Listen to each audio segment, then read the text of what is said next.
Assalamualaikum warahmatullahi wabarakatuh. Hai everyone.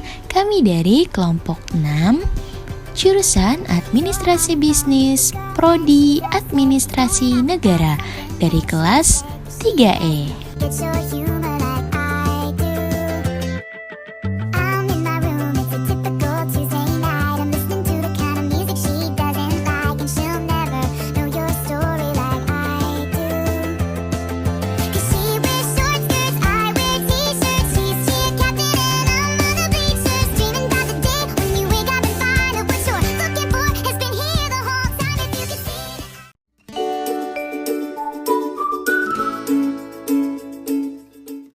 Kami akan membahas materi hubungan keuangan pemerintah pusat dan pemerintah daerah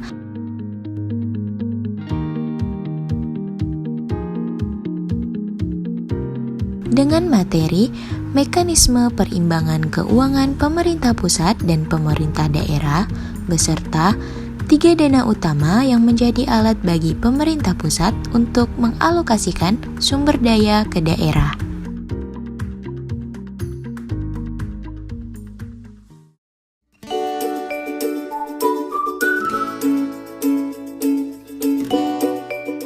Mekanisme perimbangan keuangan pemerintah pusat ke pemerintah daerah adalah suatu sistem yang mengatur pembagian kewenangan dan sumber daya keuangan antara pemerintah pusat dan pemerintah daerah. Tujuannya adalah untuk mencapai pemerataan pembangunan dan kesejahteraan di seluruh wilayah yang ada di Indonesia.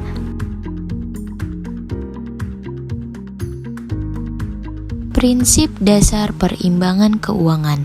Terdapat 3 prinsip. Pertama, desentralisasi. Desentralisasi adalah kewenangan untuk mengatur dan mengelola urusan pemerintahan yang diserahkan kepada pemerintah daerah. Kedua, dekonsentrasi. Dekonsentrasi adalah pelaksanaan tugas pemerintahan pusat di daerah yang dilakukan oleh perwakilan pemerintah pusat. Ketiga, tugas pembantuan. Tugas pembantuan adalah pemerintah daerah melaksanakan tugas-tugas yang dilimpahkan oleh pemerintah pusat.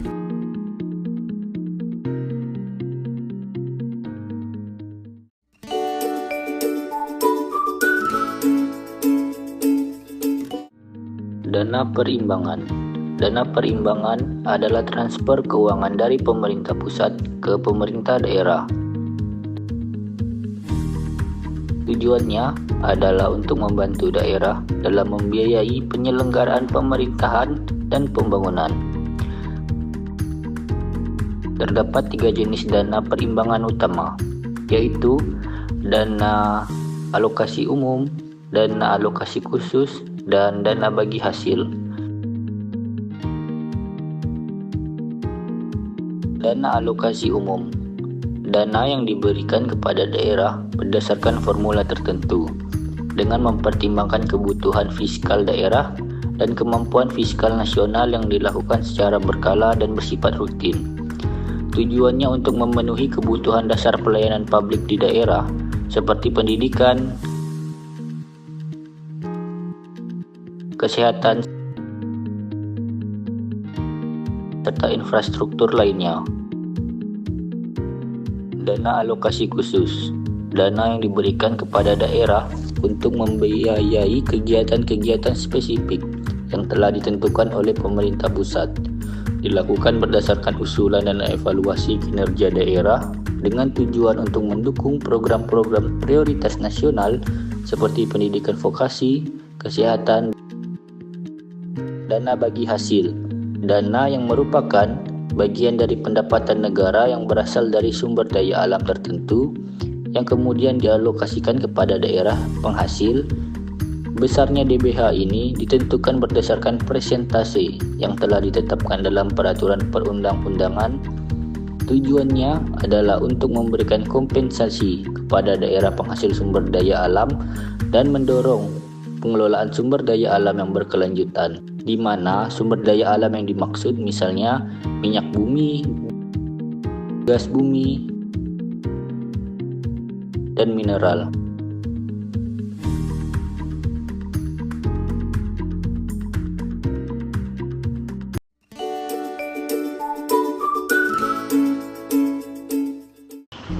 Mengapa sih dana perimbangan itu penting?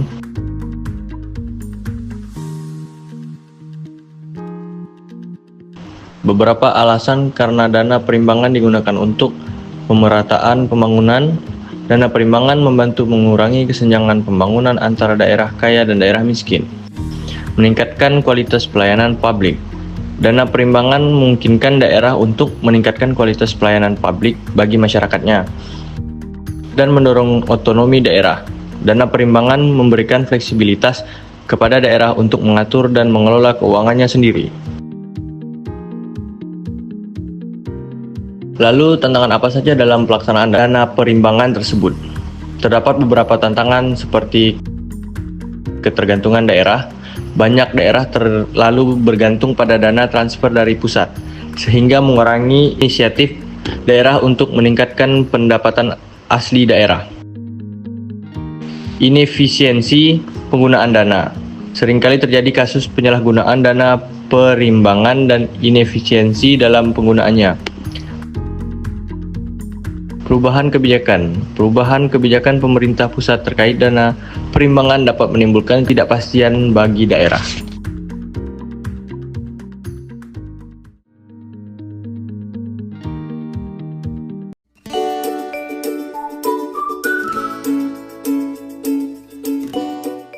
Mekanisme pengawasan penggunaan dana perimbangan. Pengawasan penggunaan dana perimbangan merupakan hal krusial untuk memastikan bahwa dana yang dialokasikan dari pemerintah pusat ke daerah digunakan secara efektif, efisien, dan sesuai dengan peruntukannya. Mekanisme pengawasan ini melibatkan berbagai pihak dan tahapan pengawasan yang terdiri dari perencanaan,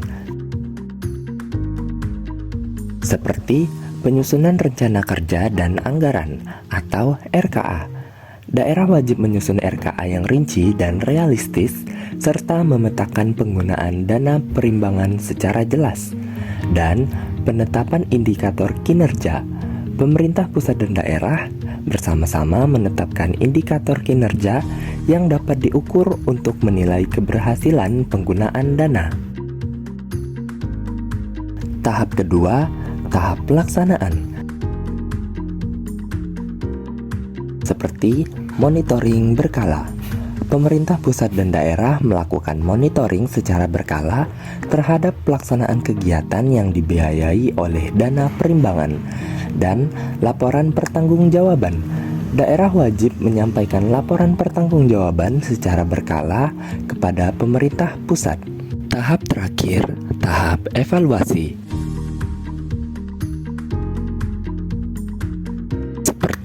Audit. Badan Pemeriksa Keuangan atau BPK melakukan audit terhadap penggunaan dana perimbangan untuk memastikan kepatuhan terhadap peraturan perundang-undangan dan evaluasi kinerja. Pemerintah pusat dan daerah melakukan evaluasi terhadap kinerja pelaksanaan program dan kegiatan yang dibiayai oleh dana perimbangan. Lalu, pihak mana saja yang terlibat dalam pengawasan? Terdapat dua pihak yang terlibat, yaitu pemerintah pusat, meliputi Kementerian Keuangan, bertanggung jawab atas pengelolaan dan penyaluran dana perimbangan. Pihak BPK melakukan audit terhadap penggunaan dana perimbangan, dan kementerian atau lembaga terkait melakukan pengawasan terhadap pelaksanaan program dan kegiatan yang menjadi tanggung jawabnya. Selain pemerintah pusat, juga terlibat pemerintah daerah, yaitu kepala daerah, bertanggung jawab atas penggunaan dana perimbangan di daerah. Kemudian, Badan Pengawas Keuangan Daerah atau BPKD melakukan pengawasan internal terhadap penggunaan dana perimbangan di daerah dan masyarakat yang memiliki hak untuk mengawasi penggunaan dana perimbangan melalui mekanisme partisipasi publik.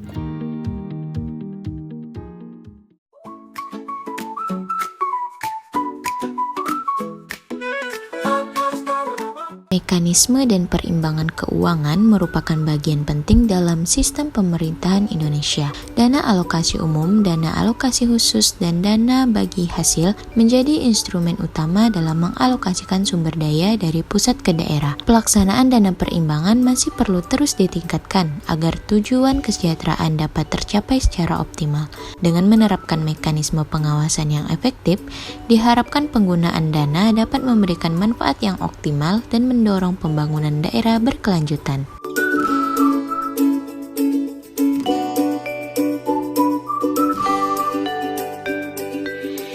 Sekian yang dapat kami paparkan, semoga bermanfaat. Wassalamualaikum warahmatullahi wabarakatuh. Thanks for watching everyone. Bye bye.